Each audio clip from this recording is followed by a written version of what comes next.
स्वागत है दोस्तों आप सभी का आपके अपने चैनल पॉजिटिव थिंकिंग में। इस वीडियो में मैं आपको कार्तिक मास में सुनी जाने वाली 7 कहानियों में से पहली कहानी इल्ली धुनिया की कहानी सुनाऊंगी। दोस्तों अगर आप इस चैनल पर नए हैं तो पहले चैनल को सब्सक्राइब कर लें और मेरी आने वाली वीडियोस की नोटिफिकेशन पाने के लिए बेल आइकन को प्रेस करें। अब हम इल्ली धुनिया की कहानी शुरू कर रहे हैं। एक इल्ली थी और एक धुनिया थी। इल्ली बोली, आ धुनिया दोनों कार्तिक नहाएं। धुनिया बोली, तू तो गिरी गुहारे में पड़ी रहती है तो तेरे में ताकत है, तू ही नहा ले। मैं तो मोट बाजरे में पड़ा रहता हूँ, मैं तो नहीं नहाऊँ। मैं तो हरा हरा सिट्टा खाऊंगा, ठंडा ठंडा पानी पीऊँगा। फिर इल्ली तो रोजाना राजा की बाई के पल्ले में लगकर नहा आती और धुनिया नहीं जाता। कार्तिक उतरते ही पूर्णिमा को दोनों मर गए। इल्ली कार्तिक नहाई इसलिए उसने राजा के घर जन्म लिया, राजकुमारी बनी और धुनिया राजा के घर मेढक बना।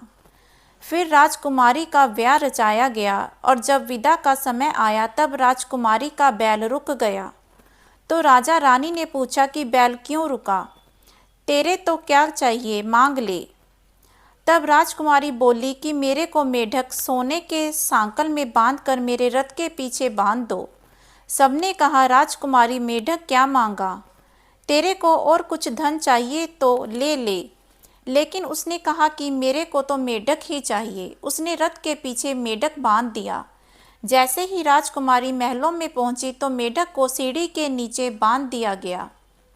जब भी राजकुमारी सीढ़ियों से उतरती चढ़ती तो मेढक कहता, ए चटको मटको श्याम सुंदरी थोड़ा पानी पिला, मैं कहती थी कि तू कार्तिक नहा। एक दिन राजकुमारी की देवरानी जेठानी ने सुन लिया और सोचा कि राजा कोई रानी लाया है या जादूगरनी। उन्होंने राजकुमार से कहा कि तू रानी लाया है या कोई जादूगरनी जो आदमियों से तो बात नहीं करती लेकिन जानवरों से बात करती है। राजा ने कहा कि जब तक आंखों से नहीं देखूंगा तब तक नहीं मानूंगा।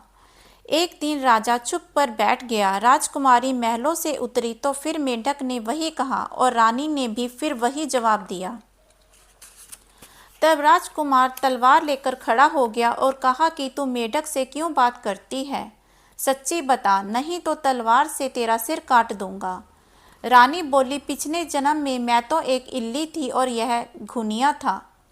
इसको मैंने कहा था कि आ दोनों कार्तिक नहाएंगे, यह तो नहाया नहीं और मैं नहा ली, इसलिए हम दोनों पिछली बात करते हैं। राजा ने कहा कि कार्तिक में गंगा नहाने का इतना फल होता है तो हम दोनों ही जोड़े में कार्तिक नहाएंगे और खूब दान पुण्य करेंगे जिससे हमें आगे इससे भी ज़्यादा फल मिलेगा।